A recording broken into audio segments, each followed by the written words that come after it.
Сот тутумун жана жалпы кыргызстандарды кирип келе жаткан 2023 жыл менен чын жүрөктөн куттуктайм.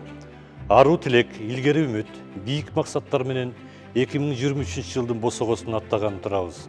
Жаңы жыл жалпыбыз үчүн жакшылыктарды, өнүгүүнү жана бакубатчылыкты алып келген жылдардан болсун.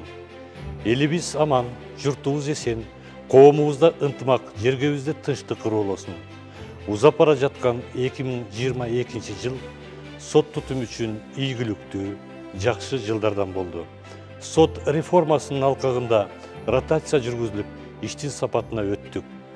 Судьялардын жана аппарат кызматкерлеринин айлык маяналары көтөрүлүп, Жалал Абад жана Ысык Көл облустарында 2 чоң адилет үйүн ачуу алдында турабыз.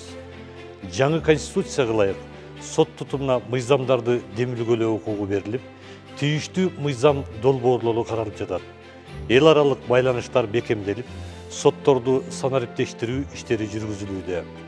Келе жаткан жылы дагы элдин сотко болгон ишенимин арттыруу багытында бир топ иш аракеттерди кылууну пландаштырып жатабыз.